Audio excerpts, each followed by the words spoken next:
My mother died last year, but last night I heard her singing lullabies to my baby through the monitor. I used to think the scariest sound in the world was a baby's cry in the middle of the night. But now I know. It's hearing your dead mother's voice singing lullabies to your child long after she's gone. It started 2 weeks after we moved into the old cottage in Wiltshire, the one I inherited from Mum, my husband Callum, and I thought it'd be a fresh start, especially after her funeral left a void too wide to fill. We had our newborn son, Noah, and the idea of raising him in the countryside felt peaceful, but the peace was short-lived.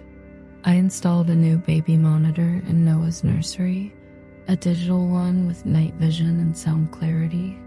The first few nights were fine, except the occasional static buzz. Then one night, around 2:13 a.m., I woke to humming.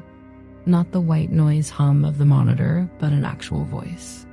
A familiar one, singing the lullaby, Hush Little Baby, the same one my mother used to sing to me when I was little.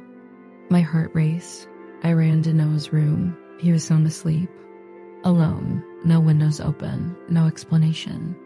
I told Callum, but he brushed it off. Stress, grief, exhaustion. I agreed. I had to. Until the next night and the next. Each time at exactly 2:13 a.m. and each time the song changed. You are my sunshine, golden slumbers, and once, just once, she whispered my name, Emily. Chills spread through me. I checked the baby monitor footage, but there was never anyone visible, only the music. I started sleeping with the monitor's audio recorded on my phone. I sent clips to Callum. He couldn't explain them either. Then strange things started happening. Mum's rocking chair, the antique one from her reading nook, would be found swaying in the morning. Lights flickered at the same hour. And Noah, only 3 months old, started cooing at empty corners of the room. Once, I found him giggling and reaching out his hand like someone invisible was tickling him. It was sweet and terrifying. I went to the local parish. The vicar told me these lands have a memory of their own. That grief can sometimes open doors. I started digging through Mum's things, her journals, her letters. And I found one addressed to me, unopened, dated 2 days before her death. Dear Emily, it began. If you're reading this, I'm already gone. But I want you to know I've made a choice. I won't leave you alone. Not really. The rest was smudged. Tear stains, maybe. I stared at the words, wondering what she meant. That night, I stayed awake. At 2:13 a.m., I turned the monitor on and listened. This time she said something new. He's not safe. My blood froze. I burst into Noah's room. Again, he was fine. But behind his crib, the wallpaper had peeled slightly. I tugged it, revealing a panel. Behind it, an old locked drawer. Callum helped me pry it open. Inside were dozens of pages, letters, photographs, newspaper clippings. One stood out, a baby swaddled in black and white, captioned, Infant found abandoned in field, minus 1,973. It was dated the same year my mother adopted me. But I was told I was born in 85. My entire world shifted. Was I not her biological daughter? Was there more? Over the next week, I pieced it together.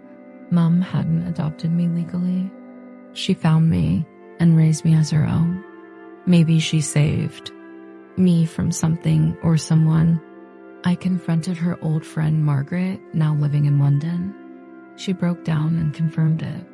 I was found in the woods. No birth certificate, no trace. Mom believed I came from something evil and spent her life protecting me. Now she was protecting Noah. I returned home shaken. That night, the monitor came on again. My mother's voice was panicked. Don't let him near the window. I ran in and froze. A figure, tall, gaunt, eyes glowing faintly, stood outside the nursery window. It vanished the moment I screamed.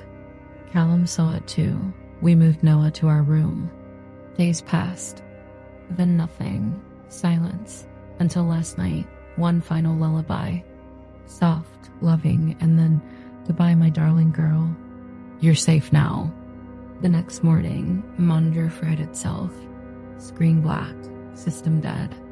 We buried the recorder, the letters, and her old rocking chair beneath the big oak tree she used to love.